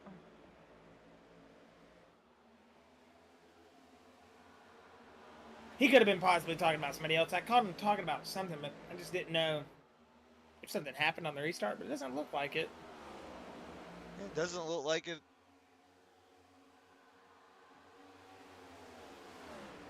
It's all right. Well, that was something to do. Well. Yeah, sorry about that. I thought possibly there might have been something. I heard him say, I thought he was saying something about missing a gear or something, so I didn't know if possibly there was some wheel spin on the restart or missing a gear or whatever it may be. Oh, well. We're about to get back to green flag racing, though, and I think that's all that we want up here in the booth, man. These guys have been putting on such a great race out here for the Full Throttle Cup Series. I mean, these are the nights that make you really just want to sit here with your eyes glued on the screen and just really appreciate what you're watching. I mean, you got to think about it. All these drivers sitting in sim rigs, maybe some of them sitting in a computer chair, triple monitors, single monitors, VR. Who knows what, setups they could be playing on. So many different setups. But when they all race, they're all at the virtual Texas Motor Speedway or wherever we're racing at that week. That's what you got to love about iRacing. Just absolutely awesome platform. Great racing here tonight. And it's one of those things that every time you get a race like this, it makes you just so excited and you want to get in the platform and race yourself. So we're seeing a great show here tonight. Got to thank iRacing once again, like I do every week, for letting us put on a great show here and giving these leagues an opportunity to show themselves like this. But Ken Baum Jr., Jaden Bingaman going to be your drivers coming back to the restart here. We'll see if that 26 is going to be able to maybe go up here and run with Ken Baum. We did just see him make some contact, though, with that 81 of Susi. We'll see how these drivers are going to race him coming off into turn 1, as it looks like Matthew Fitz already peeking to the inside. Yeah, as I was going to say the same thing, Josh, but maybe, as I'm saying it, it looks like he's starting to tuck back up to that back bumper. It looks like Matthew Fitz getting a little bit of a help there from his teammate in that 76 for that push. But Kip Easley going to fall back into that 5th position. But as we're saying it, Jaden Bingaman now all over the back bumper of that 2 machine. Oh, my goodness. That's a big move. That's contact. As you see him walk up and just give him the high 5. That was more of a high kick. I was about to say, he just shoved him out of the way, didn't he? I'd be watching out for my back bumper if I was that number 2 right now. Ken Baum Jr. might not be happy, and he's going to come back with a vengeance. But I don't know if he's going to use him up right now, Chris. Yes, I can definitely tell you, if you're Jaden Bingaman, you got to do the Holy Cross, you got to get the holy water, you got to say your prayers, whatever it may be, count your blessings, because that 2 machine is ready to come back and try to take that lead. And the way the lead got taken, he might not be necessarily happy. Yeah, we'll see. It doesn't look like he's going to use up any of those cards right now. Looks like he's just going Definitely to a hang on. racing instant. I mean, these guys are racing hard. But Jaden Whoa! Bingaman is not afraid to use the car up now, is he, Chris? I like this. These guys are getting testy up here. You see And Matthew Matthew Fitz, Fitz coming in with a big run. big pump. Whoa! Big shot to the number 2 of Ken Baum Jr. As that's going to really push him off. And now Jaden's thinking, man, where's my bump draft? It's Ken Baum Jr. is going to roll the corner. And famous words, Earnhardt Whoa! Near fine job, but sliding. Oh, that's Matthew Fitz. And Easley's going to miss him. Oh! He's going to get help there from Kip Easley as he's going to go around and get the big hit into the wall. Yeah, as I saw Matthew Fitz getting a little loose going into the corner there. We're just going to back it up here, see what we can see. As it looks like Matthew Fitz is rolling that inside lane. He might get a little arrow loose right there. Did you see him? It looks like he does a little bit of a bobble right before Kip Easley gets into the back bumper of him. Right about there, because we do know that it can get arrow loose. You get on that back quarter panel and it's like somebody is basically trying to kick your legs out from under you. Yeah, it looks like right there you see a little bit of a bobble. I would just say that Kip Easley was trying to, you saw him not touch him. Let's see if we can ride on board here with Matthew Fitz. We'll see if we can see it from his hand movement, because we know he never touches him. So let's see if he gets a little bit of movement. Yeah, it looks like before he ever touches him.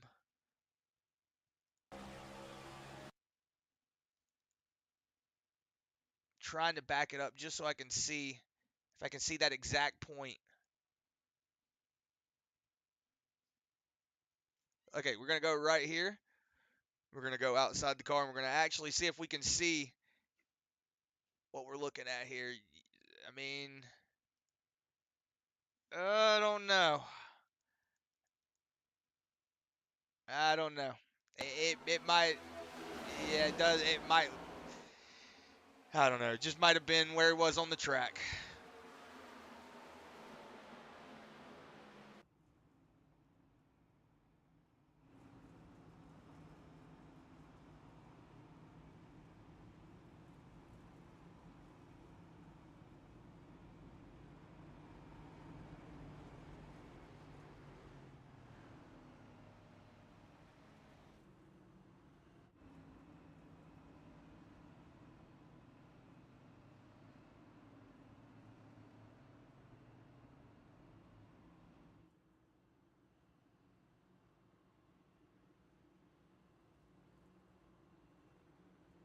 Yes, I'm just gonna say like that. That just was probably another racing incident, though. I was talking with Josh there in the background for just a second. I'm just gonna say it was just a racing incident. Kip Easley on that bottom lane, nowhere to really go.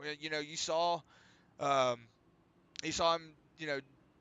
Did help Matthew Fitz go around, but like I said, I'm not gonna point the fingers at Kip Easley and say he went out there and tried to spin him on purpose. I don't think it was that way. I think, like I said, just that was the way the stars aligned, and Matthew Fitz luck is always that way anyway.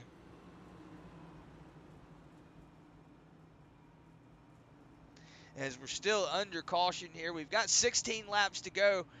And the old saying, cautions breed cautions, that's definitely what you see here tonight. Cautions breeding cautions.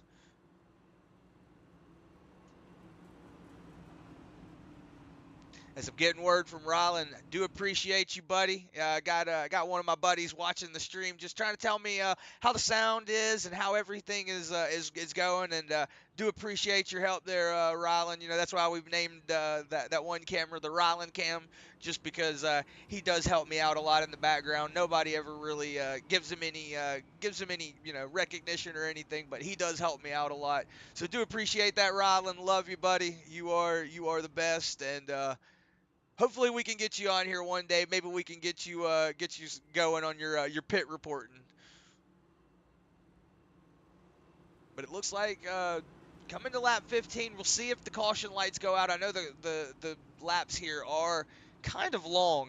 They do take a little bit to wind down, especially now that we're on a longer track. It does take a lot longer for those laps to wind down, as it looks like the pace lights are off. So let's see if Jaden Bingaman's has used up his last get away with it card, and if that Tua Ken Baum Jr. not going to put up with it anymore, or if he's just going to let it roll off his shoulder like water and say, all right, man, I'm not here to worry about any of that. I'm here to race. We'll see if that heats up between that 2 and that 26. But we know Charles Gurrick sitting in that 76 machine, and we know he's definitely wanting to watch these two mix it up here, because he has been a fast race car all night tonight.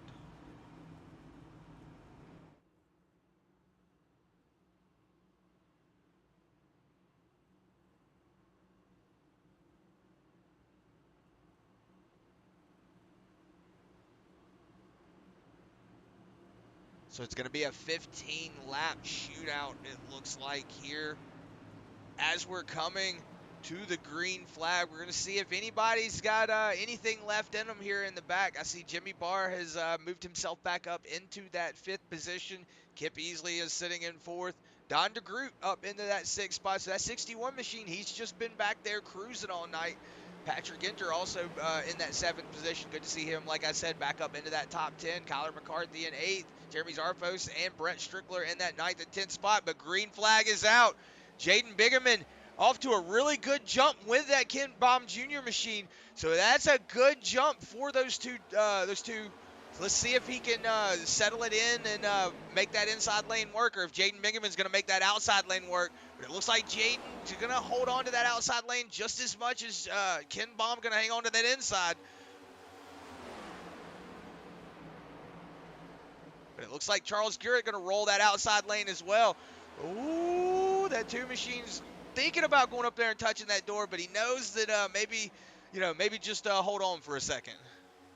Is Charles Gurrick gonna move his way around Ken Baum, it looks like. Yeah, he definitely wants to go up here and race for this lead, Chris. Jaden Bingaman, your new leader, is Ken Baum Jr. going to try to work his way back up there and really try to wrench this inside lane, as you see the 8 of Kip Easley starting to pull up. Man, we're seeing drivers, Chris, up here in the lead positions that we haven't seen in these positions all season. So it's good to see the field really start to spread. I wouldn't say all season, but since we've been here, some of these drivers haven't really made these runs. I mean, so it's good to see.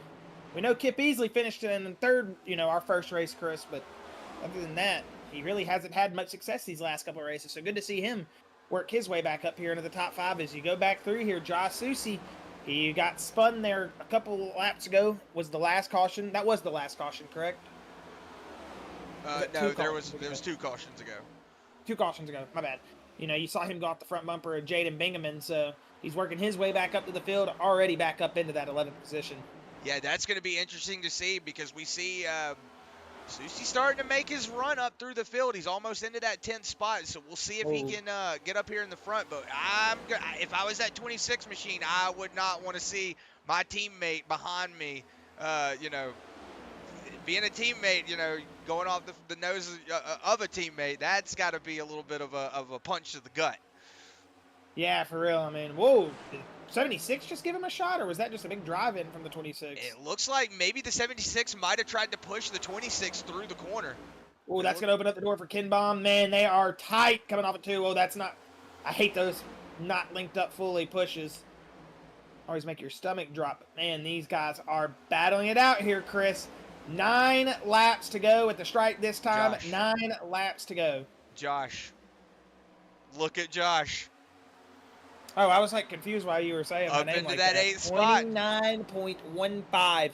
He is 4/10 faster, 3/10 faster, than our leaders right now. He is moving.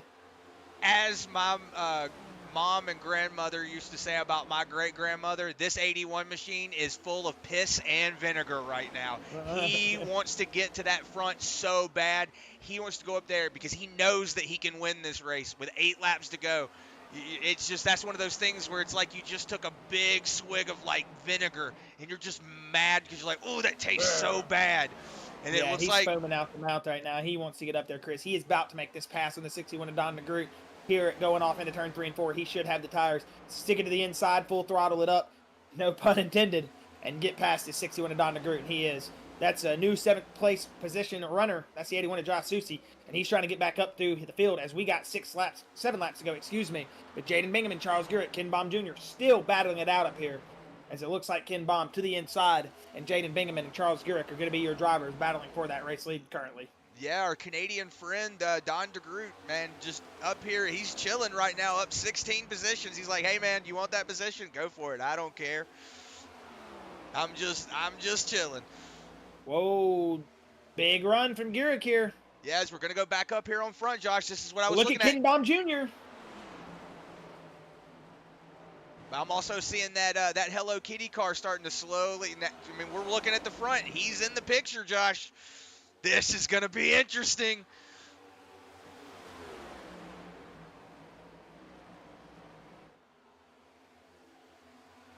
And we've got to remember that that 81 machine, he is on about 6 lap better tires, so he's got a little bit that he can burn. There he comes. He's got him to burn. Ooh, that 12 machine getting a little tight there. Jimmy Barr. Ooh, Sushi's getting a little just came off the wall so fast. But you know Jaden Bingham's loving this behind him, coming to the 4 to go. As he is going to get 4 to go this time by. Yeah, in but that Josh, headset. As he'll see it. The 2 of Gurek, or excuse me, the 2 of Ken Baum Jr., the 76 of Charles Gurek. Battling out behind him, but man, big drive in from Ken Baum. He's really trying to get up there. Oh, door. Contact. They're going to save it, though. Still rolling here. Yes, A little bit of smoke there in the background if you saw that, but it looks like they were rolling still as well. Not sure who it was. But we'll stay on board here with our leaders as I say that. Sorry about that. I clicked the button by accident. No, you didn't. You're a liar. You wanted to go back there. Don't lie. But as I was saying, you know, if I'm that Jaden Bingham machine, even if that 81 machine's my teammate, I do not want to be on the receiving end of that. That is going to be interesting to see if that 81 can make up this ground in 2 laps now. He's got, I would say, what, 8 more corners? 8 more corners to go? See why he... Oh, was he about to get turned? He was really close to getting turned by the 12 of Jimmy Barr. Maybe it was just the camera view. I thought he was about to turn himself. So now we've got 8 more corners. 7. 6 more corners to do it. If it's going to be now. If it's going to be now. Learn to count from 10 to 0 with Chris. Whoa, caution's out. I hear Jeremy Zarfa saying, "Are you kidding me?" Oh, as we see, big 4 shot. wide Oh, the is 22. what Nick Cannon just said. 22 of Andrew May, big shot there. We're going to have to just see what happened. Apparently they were 4 wide here, so...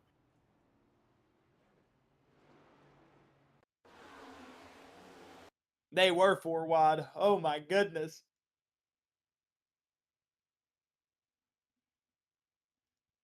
Well, there you go. If you're wondering what happened in the wreck, 4 wide. That'll always work get in you. track like this place. It'll always get you. As we see, it looks like the 24 just gets into Zarfos. You see the 88 of Nick Cannon getting into the 38 of Brett Strickler. So it looks like Kyler McCarthy sending the 29 around. Let's see this big shot here. I did see Andrew May. Took a shot. I saw Andrew May coming in here. Oh, yeah, the 38 just back down the track. Oh, nowhere for him to go.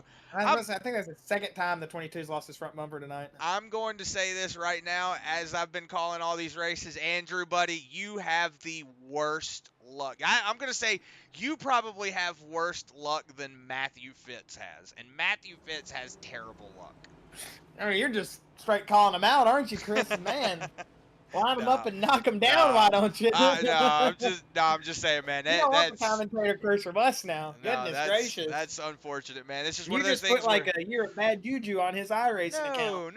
No. All I'm saying is, like, man, it's just that's one of those things where, you know, like I was saying, that 22 man, Andrew May, he's probably coming out of that corner thinking he's got the clear going and cutting that little gap, and then the 38's backing down the track, you know. it's just one of those things, nowhere to go, man. That's unfortunate. Like I said, I've seen every race, man. Just Andrew May just always caught up in the mess.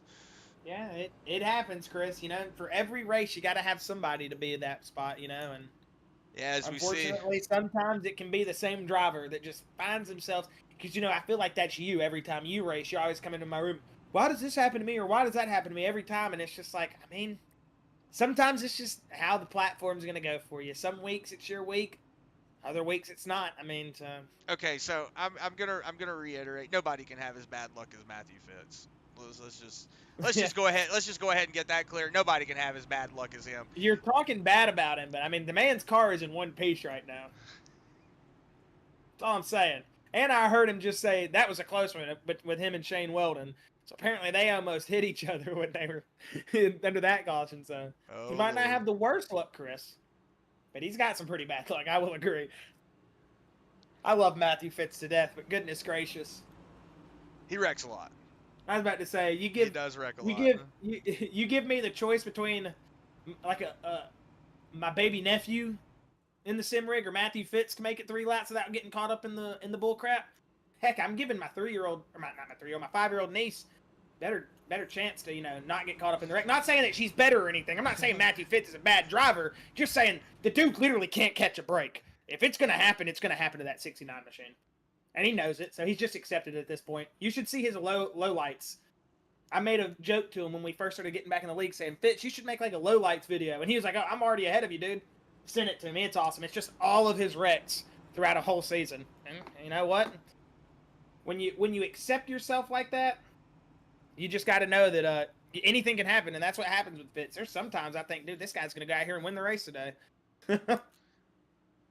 But just so y'all know, we love everybody. We're not poking fun at anybody. Or Except it's just more poking fun than anything. We're not meaning anything bad or malicious or anything like that. I just like poking at everybody.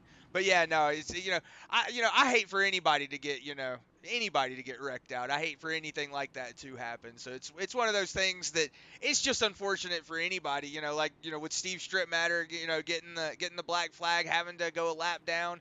Luckily he's back to that 13th position. So it's good to see, like I said, it's just good to see, everybody, able to catch a break a little bit, and those that don't catch a break, it's unfortunate.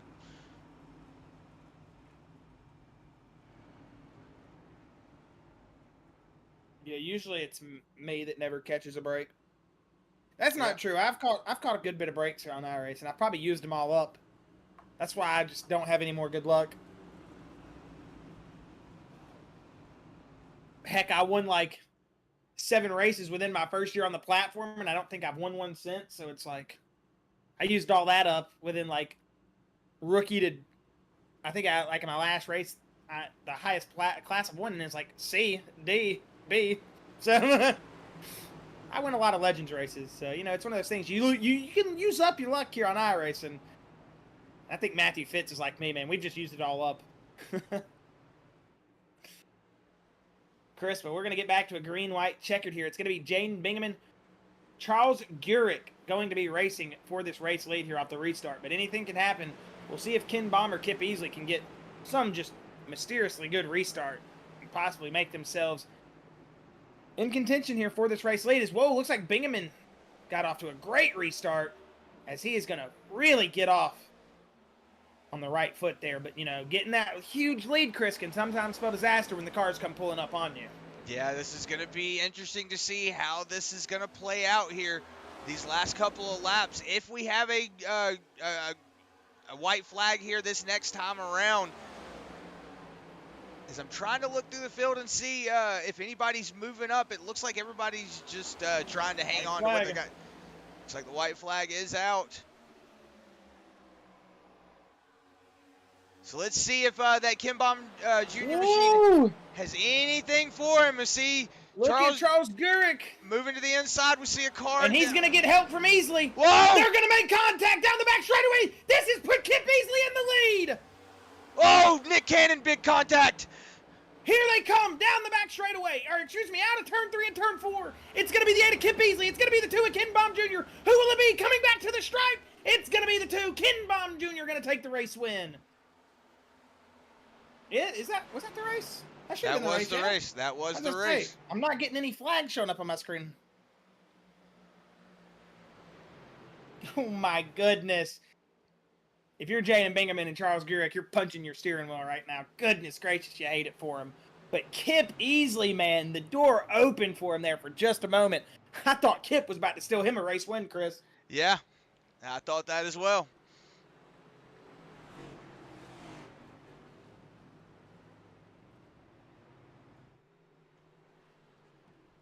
I mean, just an absolutely outstanding race here at Texas.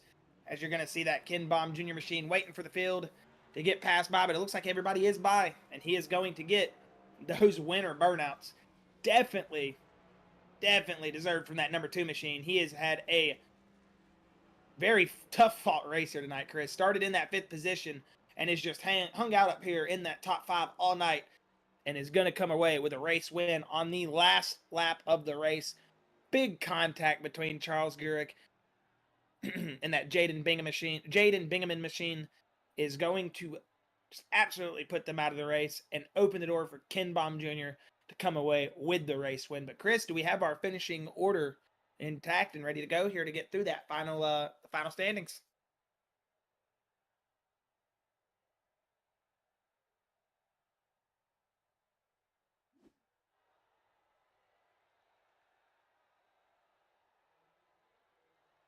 All right, we do have our official standings up on screen. Let me go ahead and mute voice chat in iRacing right quick. Do apologize about that. Don't want to have to listen to some of the drivers talking while I'm talking, because then that makes my little peanut brain not work. As Ken Baum Jr., he's going to show out here tonight and bring home the race win in that number 2 Toyota. Then going out here in P2, he benefited from that wreck there on the back straightaway between Gurek and Bingaman. Kip easily going to come home in P2, as he's going to bring it home for that Candyman number 8 machine. Jimmy Barr going to finish here tonight in P3 with Joshua Susi in P4. Rolling P5, or finishing P5, excuse me, up 19 positions.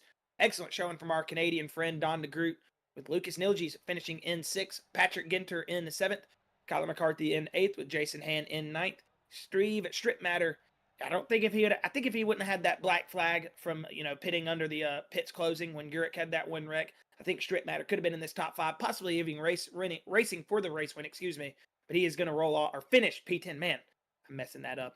As Brody Green, he was up 20 positions at 91, going to be in P11. After it's all said and done, Briggs Swope in the 57 going to finish 12th. Matthew Fitz 13th with Chad Engel 14th.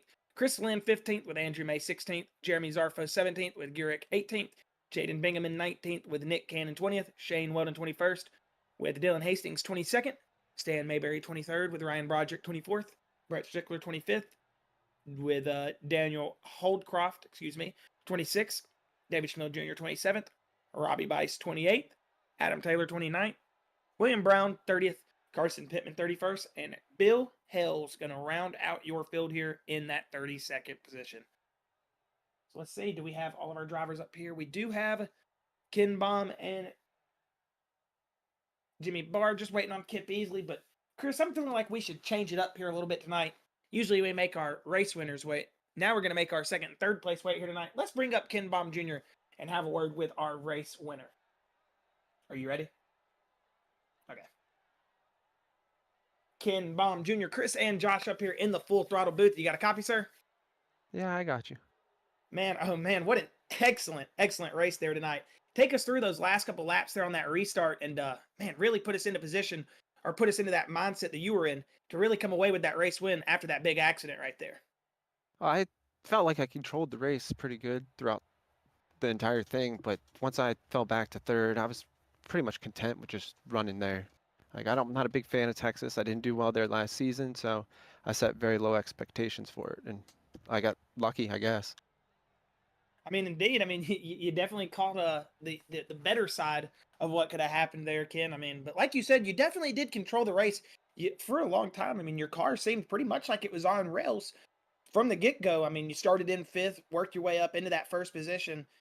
And, like you were saying, it's not definitely maybe your favorite track here at Texas, but catching the lucky side of the break, do you feel like this is definitely going to help you going into next week? Or is this one of those things of just, hey, we got the race win here tonight on a track I wasn't expecting, and let's just get ahead and go into next week and work towards that. Well, I'm pretty sure next week's Talladega, which is a lottery, so I don't think any luck that I had at Texas would help there anyway. Yeah. Well, yeah, for sure. I mean, at a track like Talladega, it is definitely going to be one of those just flip a coin and hope to goodness you make it. But Ken, an excellent race for you, man, and just an outstanding showing here at a track that you were saying you might not even have thought you were going to be going up here and racing for the win. But man, if you have any final words, final thoughts, shout outs, anything you want to get out there before we let you go tonight and celebrate this race win, you're more than welcome to throw them out there, and we'll let you get out of here. No, I'm just glad that we had a good run and a teammate finished third place, so that's good too. I'd like to thank the Turn 2 Terribles, Jeremy Zarfis Photography, and the Turn 2 Terribles podcast for their support, and my girlfriend and baby girl. Well, heck yeah, Ken, we're excited to talk to you up here in the booth again, man. Really great race from you tonight, and just an outstanding show you guys put on. But once again, thank you for taking your time to have a word with us, and we're excited to see you guys race next week. Thank you. Thank you, See man. you later. Yes, sir. That was Ken Baum Jr., your race winner. Going to go ahead and bring up Kip Easley, your second place finisher. Kip Easley, Chris and Josh up here in the booth. You got a copy? Yeah, I got a copy. You hear me? Yes, sir. Got you loud and clear. But Kip, man, what an excellent race from you here tonight. Gritted up 12th here and really worked your way through the field with some grit and determination, and a little bit of damage on the Candyman 8 machine out there tonight, but overall, an excellent job from you. Take us through those last couple of restarts, where you were trying to get yourself at, and do you think you might have had the car to go up there and grab this race win? Well, I mean, I always think I do. Whether or not I do is another one. But when we had that last tire stint there with like 30 laps to go, my car just was great. I don't know if it was just like the perfect weather temp with the setup and everything like that, but it just really took off and had a lot of grip in it, and I could really get down to the throttle really early. So I felt good about it. I actually didn't want the green-white checker, which, looking back now, it was really probably allowed me to have 2 spots better and a chance to win it. But Ken and the 76 were racing back and forth, before we came to that green-white checker. And I felt like I needed them to get out of the way so I could make a run at first. I just, there's not really 3 lanes on this track. And I was committed to stand behind Ken because I thought he was going to end up overtaking him. And then when we went to green white checker, I just knew I had to go for it, and I drove it pretty hard down into 1 and 2 and throttled up pretty early. And I think I burped it a little bit as they were wrecking there on the backstretch, and Ken ran high. He had such a run down the backstretch, and I tried to run him high a little bit into 3 and 4 there, thinking that it would kill his momentum a little bit, but he had such a great run through 3 and 4 that I didn't have anything for him, unfortunately. I needed probably another lap to try to maybe do something, but he was class of the field all night, so he would have been tough regardless. I just didn't want to get into door banging or hitting him or anything like that. I wanted to race it out clean, and I'll take a second place after missing last week. I was going to say, man, it's definitely been missing last week, and, you haven't had the greatest of luck these past couple races, but hey, to flip it around like that, get a solid P2, and like you said, to really go up there and put it to these boys tonight, man, you had a great race car. It seemed to really come alive, and Kip, it was a hell of a show, man. Almost had it there. Like you said, I could definitely tell you killed your momentum a little bit down the backstretch. Think if you might have stayed in it, who knows? We might be talking to you up there in victory lane, but Kip, overall, Maybe. man, just an absolute excellent night from you guys tonight. And hey, man, a really great showing. But if you've got any final words, thoughts, shout outs, anything before we let you get out of here, you're more than welcome to throw them out there. We'll let you get on your way. And once again, congratulations on that P2. I just want to shout out the Up and Smoke team here. I mean, they all we've worked hard this week, on the setups and going back and forth on what we were going to. And, running with those guys is a big help, and, kind of tweaking fine tuning these setups. So appreciate the league. Appreciate you guys broadcasting, and I hope to catch everybody next week at Dega. Yes, sir. Well, we will see you at Dega next week, Kip. Hopefully that 8's looking just as good as it did this week, buddy. And we'll be hopefully talking to you again here soon. Sounds good. Catch y'all later. Yes, sir. Catch you later. All right, and that was Kip Easley. Going to go ahead and bring up Jimmy Barr, our third place finisher. Jimmy Barr, Chris and Josh up here in the booth. You got a copy? Yeah, I got it. Hey, buddy, man, a great race there from you tonight, Jimmy. we haven't really been saying your name too much up here within the top 5 racing for the lead here within these past 2-3 weeks. But man, tonight you really went out there and said, hey, I'm going to go out here, qualify P6, and I'm going to show these boys what the 12 Ford's got to do. You put some business down. How does it feel coming away with that podium? And man, just an excellent showing from you out there. And I feel like all night in the top 5, you were definitely on the tip of being in one of those verge of getting caught up in one of those wrecks, but able to keep the car clean and pretty much relatively unscathed throughout the rest of the night. Yeah, it's been a tough start to the year. Just been getting caught up in a lot of stuff, not really getting the finishes that, you know, the speed that to show the speed that we have. So last week I was running 5th or 6th, and I wheel hopped it and got rid of that, spun that out, and lost those points. So it was good to get back on track here tonight and, kind of show what speed we kind of have, moving forward. Yeah, you guys definitely showed some really good speed here tonight, on the 1.5. So really excited to see you guys rolling forward here into the rest of the season. But man, Jimmy, once again, just like an absolute excellent showing. I've said it to all the drivers here that we've interviewed, but you guys put on one hell of a show here tonight. And we had to personally say that to all of you. I mean, it was just excellent show and excellent racing. And you guys seem to really want to get out there and all, grit your teeth and get to it. But Jimmy, hey, I just want to ask you one more question. There at the end, we saw the big contact. You were able to make it through, finish that third. Did it make your heart skip a little bit? And or was it one of those things you're like, oh yeah, this is exactly what I need right here? There's a couple other wrecks that I probably have to go change my underpants for, but yeah, that one I was nervous at first, and then excited because I was getting through it and knew I was going to get a good finish. I felt like I had a shot going into 3 and 4 maybe. But with Kip and Ken side by side, I didn't want to force the issue too much. Especially with my teammate there. Congratulations to Ken on the win. But I felt like we had a really good car, and just glad to finally get a good finish. That's reflective of how good we've been. Yeah, man. Well, we're also very excited for you up here in the booth to get that finish. It seems like you have deserved. I mean, the car showed a lot of speed. But Jimmy, if you got any final words, thoughts, shout outs, anything before we let you get out of here tonight, buddy, we'll let you get on your way and celebrate that podium. Yeah, I just want to thank everybody on Turn 2 Terrible's team and Brent Mark's sim team helping me out, and we all help each other out, and we're trying to, we're getting stronger and stronger each race, and yeah, and you guys for putting this on, and Robbie and everybody for putting this league on. It's a lot of fun. I look forward to it every Wednesday. So we'll see you guys at Dega next week. Heck yeah, man. We will see you indeed at Dega. Excited to see you, Jimmy. But overall, man, once again, exciting race tonight. Very excited for you guys going in next week, and we'll hopefully see you maybe again in the booth here in Dega. Who knows? I'm hoping I'll be back sometime. Heck yeah, man. Heck yeah. Well, I'm sure we'll talk to you soon here, Jimmy. But overall, man, great race. Have a good night, buddy. Hey, you too. Sorry about that. I was about to move, and I almost moved Chris. But all right. Well, that was Jimmy Barr, our race, our third place finisher, not our race winner. He rounded out your podium, so that will conclude our podium interviews. Chris, do you have any final words here before we let the Full Throttle fans get out of here tonight? Hey, just another awesome showing from these boys. A lot of unfortunate wrecks here tonight, but hey, it comes with the territory. You got a lot of stuff going on. I've been reading the Thunderdome and stuff as I've been reading. Just a lot of unfortunate stuff going on. Hey, I try to stay as objective as I can and all this stuff. So just try to call it like I can. But hey, you know what?